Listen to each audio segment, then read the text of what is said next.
अपने शरीर दूसरे के लिए है तब योगी है। संत का मतलब है कि 5 कर्मेंद्रिय, 5 ज्ञानेंद्रिय, 10 इंद्रियों को अगर वो बस में कर ले। सूर्य की किरणें से ही हमारा अनेक तरह का विटामिन और हमारा सकारात्मक सोच शरीर को ऊर्जावान कर दे। भागवत का अर्थ होता है भाव। अगर हम यहाँ कथा सुन तो लिए जरूर, लेकिन कथा सुनने के बाद भी हम लोगों से प्रेम बढ़ा देने का पैर, हाथ, आँख, नाक सब एक ही है। इसलिए सब जन्मना जायते मानव, सब मानव है। आप घर परिवार में रह करके गृहस्थ जीवन में पूजा पाठ करो, भी परिवार का सेवा करो, दूसरे को भी मदद करो। आई 5 तत्वों को पूजा करो। यही भगवान है कि आप कोई भी मंत्रिमंडल गेरुआ वस्त्र धारण करके राजनीति नहीं कर सकते हैं, क्योंकि धर्म और राजनीति दोनों दो है। नमस्कार, फिर से आपका स्वागत है राही न्यूज में और मैं सोनू कश्यप की। आज हमारे साथ में प्रयागराज से गुरुजी है, गुरु शंकराचार्य जी हमारे साथ इस वक्त बैठे हैं। पूरी जानकारी लेने वाले कि आज के समय में जो अपने बच्चों को किस तरह से संस्कारवान करेंगे। गुरुजी, एक मैं चाहूँगा कि जनता के लिए एक संदेश। प्रेम से बोलिए। सत्य सनातन धर्म की बड़े हर्ष की बात है कि भारत धर्म प्रधान देश है। वेद ही सत्य है, वेद ही वैदिक है और वैदिक सनातन धर्म पर चलना ही मानव का धर्म है। आज हमारे भारत के अंदर जो हमारा सांस्कृतिक है, संस्कार है, सभ्यता है, इसको हम भूल जा रहे हैं। हमें सुबह से शाम तक अपने घर परिवार में बाल बच्चों को ये बताना होगा कि हमारे वैदिक रीति रिवाज में हमारी संस्कृति क्या है, हमारा संस्कार क्या है। मानव के शरीर में 3 तत्व होते हैं, मन, बुद्धि और संस्कार। मन चाहता है कि बहुत बड़े आदमी हो जाए, बहुत कुछ मुझे हो जाए, लेकिन ऐसा होता नहीं है। बुद्धि बताता है कि अपने आप को संस्कार को बनाओ। संस्कार क्या है? कर्म है।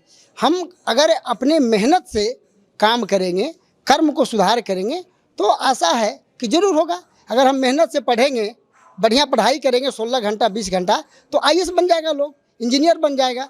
और अगर हम मेहनत नहीं करेंगे तो हम कैसे डॉक्टर, कैसे इंजीनियर बनेंगे। तो सबसे बड़ा मेन चीज़ है मेहनत। अगर हम पूरी ताकत लगा करके जिस काम के लिए मेरा ये जीवन लगा है, जिस काम के लिए मेरा उद्देश्य है, संकल्प है, उसकी पूर्ति कैसे हो? उसकी पूर्ति तभी होगा जब लगन से बिल्कुल मेहनत करेंगे, कर्म करेंगे तो हमारा जरूर होगा। क्योंकि जब हम मेहनत करेंगे, हम परीक्षा देंगे तो पास अवश्य करेंगे, और हम परीक्षा देंगे और मेहनत नहीं करेंगे तो पास कैसे करेंगे। तो सवाल यही कि हमारे शरीर के अंदर 2 ऊर्जा होती है, एक निगेटिव, एक पॉजिटिव। तो जब किसी मानव के अंदर पॉजिटिव कम हो जाता है तो निगेटिव ऊर्जा उसको पढ़ने लिखने, घर परिवार में डिस्टर्ब कर देता है। उसके लिए क्या है, जैसे हवन कीजिए तो वातावरण शुद्ध हो जाता है। कुछ धार्मिक पुस्तक पढ़ लीजिए, नदी तालाब तक चले जाइए, पीपल के पेड़ तक जाइए, तो उससे क्या होता है कि सुबह सुबह अगर आप ये काम करते हैं तो इसमें सकारात्मक सोच होती है, सकारात्मक ऊर्जा आती है, पॉजिटिव हमारा ज़्यादा होगा, निगेटिव को कम होना चाहिए। और आज क्या होता है, निगेटिव ज़्यादा हो जा रहा है, इसलिए घर परिवार सब टेंशन युक्त हो जाते हैं और हम मेहनत नहीं कर पाते हैं, हम कर्म कर नहीं पाते हैं। क्योंकि जब हमारा शरीर शुद्ध होगा, स्वच्छ होगा, मेरा सोचने में सक्षम हम हो जाए तो तभी होगा जब हमारा अंदर पॉजिटिव ज़्यादा उभरे। निगेटिव से ज़्यादा पॉजिटिव को निकलना चाहिए।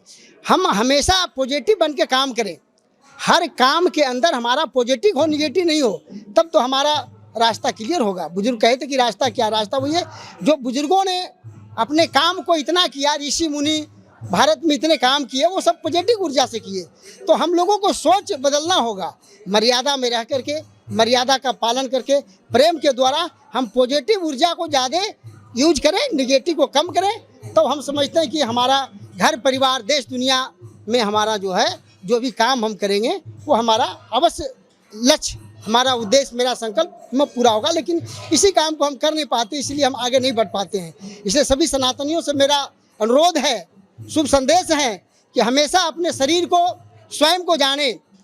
ये 5 तत्व जो शरीर बना वही भगवान है, 5 अक्षर जो है वही भगवान है, और हम स्वयं को जान नहीं पा रहे हैं। हमारे अंदर सारी शक्ति हमारे अंदर है, हम अंदर की रोशनी, प्रकाश को नहीं कर रहे हैं, बाहर के दिया जला रहे हैं।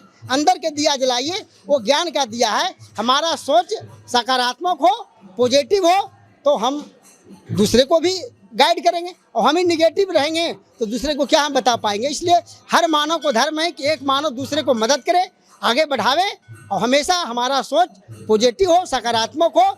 हर चीज़ों का प्रयोग हम सदुपयोग में करें, दुरुपयोग में नहीं करें। हर चीज़ का सुबह से शाम तक, भोजन का, कपड़े का, जगह का, अपने पढ़ने लिखने का, कलम का, हर चीज़ों का उपयोग हम सदुपयोग में करें। हमारा सोच सकारात्मक हो, पॉजिटिव हो, निगेटिव ही हो, तब हमारा जो लक्ष्य है, जो उद्देश्य है, जो संकल्प है, हम देश दुनिया में ऐसा काम करेंगे कि हम भी उस पद पर जाएंगे और लोग कहेंगे कि ये कौन सा मेहनत किए हैं, कैसे आगे बढ़ गए हैं, तो आपका वो नकल करेंगे। तो आप बताइएगा कि हम हमेशा, हमारा सोच जो है, हमारा जो भाव है वो पॉजिटिव है, निगेटिव नहीं है। क्योंकि जब निगेटिव होता है तो गुस्सा आ जाता है। हमें काम, क्रोध, अहंकार निगेटिव से होता है, हम निगेटिव बनेंगे ही नहीं तो ये हमारा न काम होगा, न क्रोध होगा, न अहंकार आएगा। इसलिए हमेशा मानव को हमेशा चलना चाहिए पॉजिटिव में, हमारा निगेटिव बिल्कुल नहीं सोचना चाहिए। हम पॉजिटिव सोचेंगे, सकारात्मक सोचेंगे तो हमारा घर परिवार, देश दुनिया सबके भलाई करने में हमारा जरूर शरीर कामयाब होगा। और वो 5 तत्व को हम स्वयं जगाए, स्वयं को जाने, स्वयं को जान नहीं पा रहे हैं और दूसरे को हम बता रहे हैं। इसलिए पहले स्वयं को जाने और सकारात्मक ऊर्जा को हम आगे बढ़ाएं, हमारा सोच सकारात्मक हो। इसी शब्दों के साथ मैं सनातन धर्म मुख्यालय से संदेश देते हैं कि 33 कोटि देवताओं को धारण करें और अपना सोच सकारात्मक हो, सकारात्मक ऊर्जा को आगे बढ़ाइए तो आप जरूर आगे बढ़ेंगे, आपका लक्ष्य, संकल्प, उद्देश्य अवश्य पूर्ति होगी। गृहस्थ जीवन को और कैसे आसान करें, कैसे सुंदर? सबसे बढ़िया अगर चाहिए तो गृहस्थ जीवन है। गृहस्थ में रह करके संन्यास बनिए आप। पहले भी वैदिक परंपरा में थे, 40 वर्ष जब हो जाते थे तो पति पत्नी चित्रकूट जाते थे, अयोध्या जाते थे, कहीं जाने की जरूरत नहीं है। कहा है कि माया कहीं नहीं छोड़ेगा। तो आप घर परिवार में रह करके गृहस्थ जीवन में पूजा पाठ करो, भी परिवार का सेवा करो, दूसरे को भी मदद करो। घर परिवार गांव में रह करके ही गृहस्थ जीवन में संन्यास का पालन करो तो आपका जीवन धन हो जाएगा। कहीं बाहर जंगल में जाने की जरूरत नहीं है, घर में ही मंदिर है, घर के अंदर भगवान है। ये 5 तत्व ही तो भगवान है, कहीं भटको मत। और अपने सुबह ब्रह्मा मुहूर्त में पूजा पाठ करो, आई 5 तत्वों को पूजा करो, यही भगवान है। यही सकारात्मक ऊर्जा पैदा करेगा, घर परिवार में सुख शांति विकास की ओर जाएगा। प्रकृति को बचाने के लिए हम और क्या उपाय करें? प्रकृति के बचाने के लिए हमें कोई भी गंदे चीज़ों का उपयोग न करें। उसे हमेशा सब लोगों को ये रहे कि ये 5 प्राकृतिक जो है, और 5 प्राकृतिक के अंदर असंख्य प्राकृतिक हैं, तो उसकी हमारी पेड़ पौधों को, गंगा का जल का, अग्नि का, वायु का, ये सब चीज़ों को ध्यान रहे कि उसे कोई या पवित्र ना करे, उसे डिस्टर्ब ना करे। प्राकृतिक के चीज़ों से छेड़छाड़ अगर हम करते हैं तो हम अपने भविष्य को विनाश की ओर लाते हैं। हमें विकास करना है, इसलिए प्रकृति का जो भी चीज़ है उसके हम छेड़छाड़ ना करें, उसकी हम रक्षा करें, सुरक्षा करें, वही भगवान है। मैं चाहूँगा हमारे दर्शकों को बताएं कि गंगा जल का महत्व क्या है। गंगा जल का महत्व 2 है। गंगा में शैवाल पाया जाता है जो कीड़े मकोड़ों को खा जाता है, तो वो जल स्वच्छ हो जाता है वैज्ञानिक दृष्टि से भी, आध्यात्मिक दृष्टि से। इसीलिए गंगा का जल को पवित्र माना जाता है, क्योंकि गंगा जल में शैवाल होता है जो बैक्टीरिया को खा जाता है। तो जिस चीज़ में, जल में अगर बैक्टीरिया ना हो तो वो स्वच्छ होता है, पवित्र होता है, वो शक्तिशाली हो जाता है। इसीलिए गंगा का जल हमेशा पवित्र हो, क्योंकि गंगा में शैवाल होता है और कुटपात बैक्टीरिया को खाता है, इसलिए वो स्वच्छ, पवित्र, शक्तिशाली जल है। और जी एक मेरा अहम सवाल रहेगा कि तुलसी पूजन घर में कितना लाभकारी है? तुलसी सकारात्मक ऊर्जा देती है, उसमें से जो निकलता है किरणें वो पॉजिटिव निकलता है। हम चाहेंगे कि हर एक घर में तुलसी का पेड़ हो, उससे सभी परिवार को सुख शांति समृद्धि देता है, क्योंकि वो पॉजिटिव ऊर्जा निकलती है, सकारात्मक सोच निकलता है। इसलिए तुलसी का दर्शन हो, तुलसी से जो निकलता है किरणें वो पॉजिटिव होता है। इसलिए घर में सुख शांति समृद्धि का भी एक बहुत बड़ा दायित्व होता है तुलसी पौधे से। जैसे कि देखा जा रहा है कि पॉलिटिक्स की बात करें, राजनीति की बात करें, आज भगवाधरी हमारे राजनेता भी हैं, क्या आगे का भविष्य क्या होने वाला है आपके? नहीं, मैं तो बहुत पहले फर्स्ट में जब उमा भारती मुख्यमंत्री बनी थी तो हमने एक्शन लिया था कि आप कोई भी मंत्रिमंडल गेरुआ वस्त्र धारण करके राजनीति नहीं कर सकते हैं, क्योंकि धर्म और राजनीति दोनों 2 हैं। राजनीति का पोशाक अलग है, जैसे कचहरी में वकील का पोशाक होता है। इसलिए भगवाधारी गेरुआ वस्त्र बहुत पवित्र है, ये संतों का चीज़ है, आध्यात्मिक का चीज़ है, धार्मिक का चीज़ है। धार्मिक पहन करके हम राजनीतिक नहीं कर सकते हैं, इसमें हमारा कुठाराघात है। लेकिन आज कोई मान नहीं रहा है, लेकिन समय आएगा तो उसका भी सुधार हो जाएगा, क्योंकि गेरुआ वस्त्र पहन करके कोई राजनीतिक नहीं कर सकते हैं, ये हमारा वैदिक परंपरा है। अहम सवाल हमारा रहेगा कि हमारे जो दर्शक है, सूर्य उपासना से हमारे क्या क्या लाभ होते हैं, हमारे जीवन में क्या चमत्कार दिखते हैं? हाँ, अब सूर्य ही एक ऐसा देवता मानिए या ग्रह मानिए कि बिना पूजा पाठ का, बिना कोई खर्चा का सुबह और शाम दर्शन देते हैं। उससे हमारे विटामिन डी, सी अनेक तरह के विटामिन, ऊर्जा सकारात्मक देती है। अगर उसको हम 5 मिनट देख लें फेस टू फेस तो हमारे शरीर के अंदर काफ़ी ऊर्जा आ जाती है और वो सकारात्मक ऊर्जा देती है जो हमारे शरीर के लिए बहुत ही लाभदायक है। रोग बीमारी से लड़ने की क्षमता भी है। हम अगर पूरा बदन को उघाड़ दें और हम अगर उसको किरणें लें तो कितने तरह का विटामिन बिना पैसे का हो जाएगा। जो हम कैल्शियम लेते हैं, विटामिन सी लेते हैं, लेने की जरूरत नहीं होगा। सूर्य की किरणें से ही हमारा अनेक तरह का विटामिन और हमारा सकारात्मक सोच शरीर को ऊर्जावान कर देता है। एक कृष्ण पक्ष होता है, एक शुक्ल पक्ष होता है। तो इसमें कृष्ण पक्ष 15 दिन का होता है और शुक्ल पक्ष 15 दिन का होता है। उसके बाद पूर्णिमा होता है। हम अगर कोई भी काम पूर्ण कर देते हैं तो पूर्णिमा हो जाता है। तो सभी का ये उद्देश्य होगा कि जो काम में हम लगे हैं उसको हम कृष्ण पक्ष और शुक्ल पक्ष दोनों करें और पूर्ण करें तो वो पूर्णिमा हो जाएगा। अब पूर्णिमा हो जाएगा तो आपका जीवन का जो लक्ष्य है, जो संकल्प है, उद्देश्य है, वो पूर्ण हो जाएगा। इसलिए पूर्णिमा होना यानी हवन कर करके प्रसादी पाइए, अपने कार्यों को पूर्णाहुति दीजिए, पूर्ण कर दीजिए। अमावस्या और शुक्ल पक्ष, कृष्ण पक्ष दोनों को लास्ट में पूर्ण कीजिए। हम ऐसा कर्म करें कि वो पूर्ण हो जाए। अब पूर्ण हो जाएगा तो पूर्णिमा हो गया। फिर आपका जो उद्देश्य था, जो संकल्प था, उसकी पूर्ति हो जाएगी पूर्णिमा। एक अहम सवाल हमारे छात्र छात्राओं के लिए है जो भी पढ़ाई कर रहे हैं शिक्षा के क्षेत्र में, उनके लिए क्या रहेगा, किसे अपनी एकाग्रता को बढ़ाए, कैसे?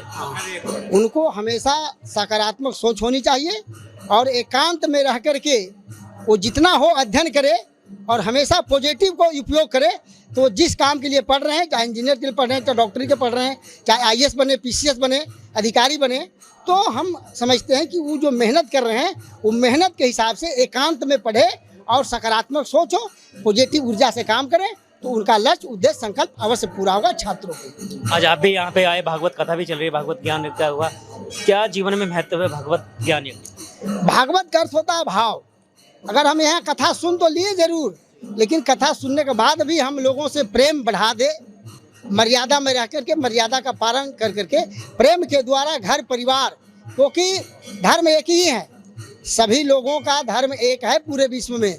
क्योंकि मुंह से भोजन करना, जीभ, दांत, आँख, कान, मुंह, टट्टी करने का, पेशाब करने का, चलने का, पैर, हाथ, आँख, नाक, सब एक ही है। इसलिए सब जन्मना जायते मानव, सब मानव है। तो हम अगर सब मानव को समझ करके अगर काम करें तो हमारा जीवन सफल हो जाएगा। एक मुख्य सवाल मेरा रहेगा कि हमारे पितरों का परिवार में क्या महत्व होता है कि जब कोई मानव का जल्द में एक्सीडेंट हो जाता है या किसी तरह से मृत्यु हो जाता है, तो अकाल मृत्यु हो जाता है, तो उसको कुछ दिन के लिए भूत योनि में भटकता है।